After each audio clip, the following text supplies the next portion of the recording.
You're listening to the Mile High Church podcast. This is Josh Reeves, and I want to tell you about the midweek renewal service here at Mile High every Wednesday. It's all about spiritual practices. So we start with meditation at 6:40. There's a little talking, little music, some forgiveness practice, and then a prayer ritual as well. You're at home within an hour. A great way to spend and inspire yourself in the middle of the week. So I'm getting ready on a Saturday for church the next day, a few weeks ago. And part of that process is pulling out the suit and ironing it. And I notice it has a couple tears and a couple frays on it. So I say to myself, Josh, you can't go on stage looking like that. And I'm going to be embarrassed if I'm the only one. But do you ever have that experience where you see something flawed around you?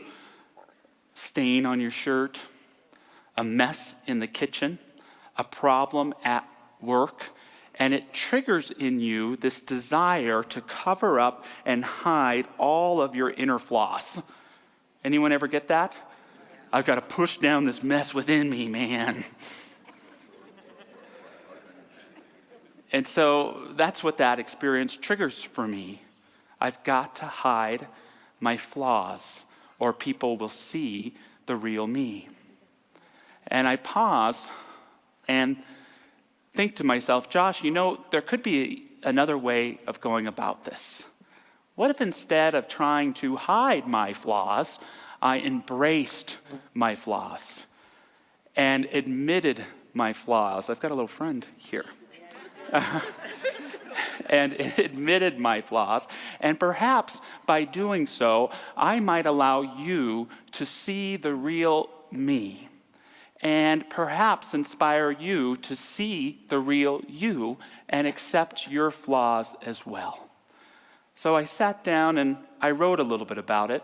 And I know that's what you were hoping for when you got here this morning. I hope Reverend Josh reads to us a personal poem.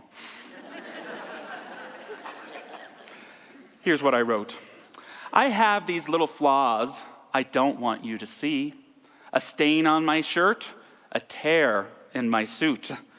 A moment where I became more frustrated than I needed to be. Where my thoughts veered from nice to critical, to fraudulence, not authenticity. And yet if I try to hide these flaws from you, I won't just fail to be me. I refuse to let you see just who is really me. For perhaps if you peered into all my little flaws, you might see something about me that in this moment, because of those flaws, I cannot see. And this seeing could lead to being seen as a whole and actually help me accept myself and maybe even help you do the same. God bless all these little flaws. God bless all these little flaws. They're flaws in me, but they're Spirit's beauty in me as well. One of the most important understandings any of us can have for courageous, authentic, spiritual living is a not talked enough concept enough. And it's self-acceptance. Self-acceptance. Self-acceptance is the foundation for all feeling. For all feeling. Maybe you get like me sometimes, and I wonder, is my problem that I'm angry, or is my problem that I am so resistant to my anger? Is my problem my fear, or that I react to it with incredible panic and procrastination? Is my problem my grief, or my avoidance of my grief? Self-acceptance is the foundation for spiritual practice and connection. Each and every one of us, as far as I'm concerned, only has one sacrament for their entire life, and it's you, yourself. You're the only being in which you can experience God, which you can experience life, which you can experience the beauty of who you are. You're it. You're all you have. So it interests me sometimes beginning a class, and we're all going to go into meditation, and I do this too. We all assume what we think should be the holy position. Mudras out, spine straight, feet flat on ground. God forbid you cross your legs and you won't be connected to the earth. And there's nothing wrong with having a great spiritual posture. But sometimes it's as if I think I have to be someone I'm not to somehow become who I think I'm supposed to be. Forget that. What is the holy position? The one that's most comfortable for you. The one in which you accept yourself as you are. That is the only way to allow the Spirit to find you and reveal itself to you. Self-acceptance is the very foundation for experiencing the love of God, for allowing the beloved to be born and birthed and cultivated in your heart. Without self-acceptance, you can't feel it. Doesn't mean it's not there, but you won't experience it. Henry Nouwen, the great Catholic teacher, said that the greatest temptation in life isn't money, isn't sex, it isn't greed, it's self-rejection. Self-rejection. He shares, could it be that beneath all the lures of greed, lust, and success rests a greater fear of never being enough or not being lovable? And he goes on, self-rejection is the greatest enemy of the spiritual life because it contradicts that sacred voice that calls us God's beloved. Being the beloved expresses the core truth of our existence. I invite you to put your hand over your heart and to say with me, even if you don't mean it, I accept myself as I am. I accept myself as I am.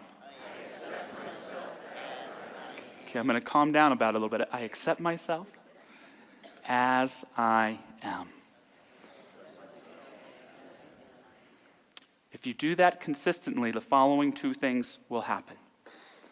One, balance. Balance. Balance. Balance is not the state of harmonic equilibrium. It's the ability to ascertain and accept yourself as you are in this moment. I'm happy. I'm aching. I'm afraid. I'm hurting. I'm excited. I'm inspired. I'm apathetic. I'm open. It doesn't matter how you are, but accept yourself as you are. Even when you don't know where you're going in your life, how the heck are you ever going to get there if you can't locate where you are right here and right now? Accept yourself and you will come into balance. There's a great Canadian singer-songwriter by the name of Ron Sexsmith. If you're needing some good tunes, look him up. And he wrote a great song over 20 years ago now called Never Been Done. And it's about a little boy who grows up, the gleam of his father's eye. And his father says things to him like, when you grow up, you're going to do what's never been done. And he does grow up, and he begins to follow a path that was different than the one his father wanted for him. So he begins to share that he feels that in his father's eyes that he's always been disappointed. And the song comes to a close when he says that I met a girl with auburn hair and a heart as big as the sun. And I said, if you accept me as I am, you will do what's never been done. If you accept me as I am, you will do what's never been done. Do what's never been done. Accept yourself wholly and completely as you are, and the highest and best will reveal itself to, through, and as you. Self-acceptance will lead to balance, and it will lead to what the great Carl Rogers said. He said, "The curious paradox is that when I accept myself as I am, then I can change. It's not until I accept myself as I am that I can change." In talking about self-acceptance today, I want you to know that I'm not talking about participation trophy spirituality. Honey, I realize that I leave the kitchen a mess, but I want you to know that I accept myself the way I am. Staff, I know I refuse and reject any idea that you come up with for our business, and I want you to know that I realize I do that and have accepted myself as I am. No. When we notice the flaw, then we can begin to change it. Honey, I know I leave those dirty dishes in the sink, and I realize that it comes from this part of me unconsciously that knows and wants to be taken care of and loved and knows that you'll do it for me. And now, as I'm aware of that, I'm going to be more honest and open in articulating my need of love and caring for you and start washing my dishes. Staff, I realize I reject your ideas because I associate my own success with the success of this business, and I'm going to move to a point of realizing that this business will only be successful if it's reflective of all of our best efforts. When I accept myself as I am, then I can change. If I hide my flaws, they will reveal themselves. If I admit my flaws, they become a vehicle for my wholeness and my healing. One more time. If I try to hide my flaws, I will reveal them.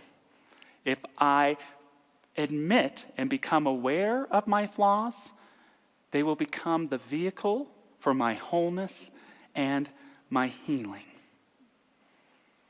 Question: what do you consider your greatest strength in life, your greatest skill, your greatest attribute? And what do you consider your greatest weakness?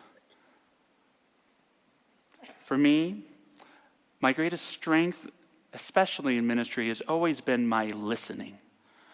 I pride myself on being a good listener, one-on-one to the collective wisdom of this congregation and creating a sermon, to listening to the voice of my own vocation, my own intuition. I pride myself on being a good listener. My greatest weakness, being totally afraid of slightly disappointing or upsetting anyone. Oh, I'm the only one, huh?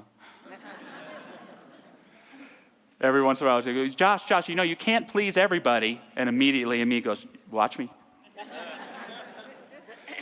And this is a flaw for me because it can cause me sometimes to resist courageous conversations, to confront issues in my life, to speak up my own voice of something that's affecting me. So it can become a real challenge. How about for you? What's your strength? Anybody? Resilience. Bam. Nice. Adaptability. Compassion. Eloquence. Suave. Nice. Kindness. Okay. Integrity. Communication. Curiosity. What about your greatest weakness? Judgmental. Good awareness. Doubt. Perfectionism. Fear. Mm-hmm. Question 2. Does your strength ever manifest itself as weakness? And does your weakness ever manifest itself as strength? Sometimes I think I'm such a good listener that I don't listen. I take for granted the skill set and think I've heard what you've really told me or wanted me to know and missed it completely. Even though I am a people pleaser, deep down I love you incredibly. And it is such an honor of my life to create an environment of encouragement, witnessing, and upliftment that has become the key to my joy in the ministry and to becoming and accepting myself. Isn't it interesting how our strength can hold us back and how our wound can become the vessel of our wholeness and our healing? Here's my conclusion. That thing that you are best at is also the area in which you need most to grow. That strength, keep strengthening it. Keep practicing it. Keep growing it. That is your path to meaningful service and experience in this world. Your weakness is not something you need to fix. It's not something you need to hide. It's something that you are called to increase your awareness of, and when you do and admit it and share it with others, it will become the vehicle for your wholeness and your healing. Something else Carl Rogers said, he said, that part of you in which you are most afraid to share with others is that very thing that if you shared it would resonate the most. When we increase that awareness of our flaws, our issues, our problems, we begin to possess them instead of allowing them to possess us. I was listening to a radio program. It was an old one. It was recorded just after the great Swiss psychologist Carl Jung had passed away. And it was with the great beatnik philosopher Alan Watts.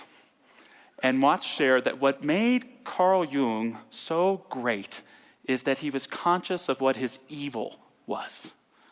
He didn't mean the devil, Freddy Krueger, Michael Myers evil. He meant that he was aware of his own issues. He was aware of his own neuroses. He was so aware of his own challenges that it made him a wonderful teacher and writer and psychologist. And it helped me to conclude that there are two types of people in this world. There are those of us who are aware of our issues, and there are those of us who are not. Those of us and those people who are aware of their issues, those are the healthy people. Those who are not aware of their issues, watch out. Right? I am not here to be your learning experience. See, when we increase that awareness, our so-called flaws become our strength, and they help us to grow and to deepen. The great film director John Waters uses the term, I am a healthy neurotic. I love that. I'm going to quote him just because I know he would get a kick of being quoted in church. He said, psychiatry taught me that you have to come up with your own version of neurotic happiness. I'm never going to be a normal person. If you know John Waters, that makes you smile. No one changes. No one gets better. Once you make friends with your neuroses, you can plan a life. And I would argue against that to say, once you befriend your flaws, once you befriend your own wound, don't have to be thankful for what put it there, but now it's yours. When you accept your own flaws, they become that vehicle not only for your healing, but for your uniqueness. The very wound becomes the very thing that lets the healing in. The wound becomes the light that gives your awareness what you need to live as a fully integrated and inspired being. When we try to stuff the flaws, hide from them, avoid them, we live inauthentically, and we find ourselves living in superficial life filled with distraction, stress, anxiety, and unhappiness. Another great director, the great David Lynch, God bless his soul, he called it the suffocating rubber clown suit of negativity. We don't care for ourselves. We don't listen. We start blaming the outside for what's going on when it's really going on in here. And we walk around like we're wearing a suffocating rubber clown suit of negativity. Lynch shares, speaking of spiritual practice, he says, "When I started meditating, I was filled with anxieties and fears. I felt a sense of depression and anger. I call that depression and anger the suffocating rubber clown suit of negativity. It's suffocating and the rubber stinks. But once you start meditating and diving within, the clown suit starts to dissolve. You finally realize how putrid was the stink when it starts to go. Then, when it dissolves, you have freedom." There may be parts of yourself you don't like. There may be parts of yourself that you don't find very beautiful. But when you accept yourself wholly, completely, and entirely, the beauty that is truly you begins to shine through. Accept yourself wholly and completely and allow yourself to be renewed. Get the rubber clown suit off. The truth is, that rubber clown suit of negativity, sometimes we put it on ourselves and sometimes other people try to put it on us. One of the things in our teaching that we must resist the most is any consciousness in our families, in our relationships, in our communities, in our country that would tell you that there is something flawed about who you are, when the truth is that is the very vessel of your beauty and of your uniqueness. We have to get out of rejecting people and seeing their flaw. Oh, this person over there, they're too woke. This person over there, a little too MAGA-y for me. This person over here, there's something wrong with their gender identification. Whatever it is, oneness teaches us that who each of us are is beautiful and unique. And at the level of ideas, we can enjoy trying to change each other's minds and talk about this and that. But ultimately, fundamentally, we hold the beauty and the dignity of all people. And it's so hard for so many people when all of this noise is going on to tell them that they don't have the right to exist or be good or be human. I was so touched a few weeks ago by one of our students in practitioner studies, a wonderful member here named Brennan Flood, who wrote a wonderful poem that at least I've entitled Love Louder. And I'm so grateful for Brennan for waking up early this morning because I want to be able to get through the poem, and I would like them to share it with you today. So let's hear it for Brennan Flood.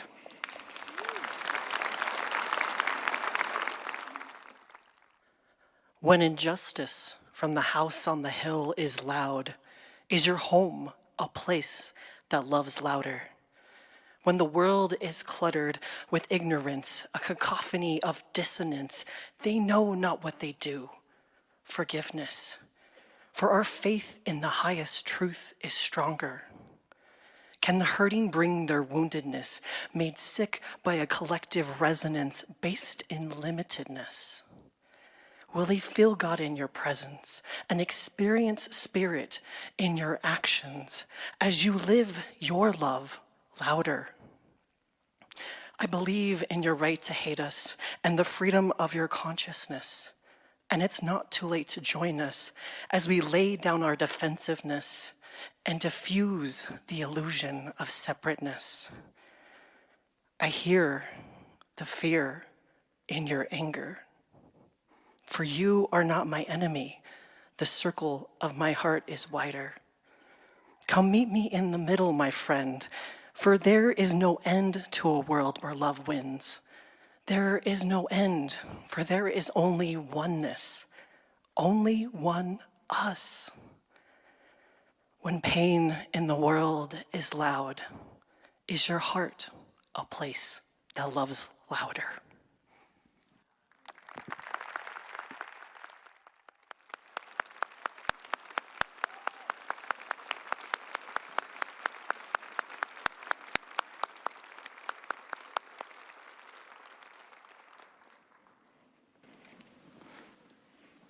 Thank you, Brennan, a true spiritual practitioner. Where in your life are you being called to love louder? Not to hide away, not to turn your head, not to sink and slip out of the back door of your own consciousness, but to love louder with that truth of who you are. So in conclusion today, you don't have to love all of your little flaws, but become so aware of them that they help you to embrace your authenticity and uniqueness. Identify that which you are best at and get even better at it. And allow others in to realize that your flaws are not something to hide, but a vehicle for your own blessing and for the blessing of others as well. As we move into prayer, reading from Ernest Holmes to share, I invite any of our practitioner prayer partners to stand and hold consciousness. These folks are available for prayer after service. Holmes shares, we are surrounded by an infinite possibility. It is goodness, life, law, and reason. In expressing itself through us, it becomes more fully conscious of its own being. Therefore, it wishes to express through us. As it passes into expression through us only as we consciously allow it to do so. Therefore, we should have faith in it and its desire and its ability to do for us all that we shall ever need to have done. Since it must pass through our consciousness to operate for us, we must be conscious that it is doing so. And so we know and affirm, and I affirm for anyone who chooses to align their voice with my prayerful voice right now, there is nothing in me that is not for me. I bring back into my wholeness any part of myself that I may have rejected or allowed someone to cause me to disown within myself.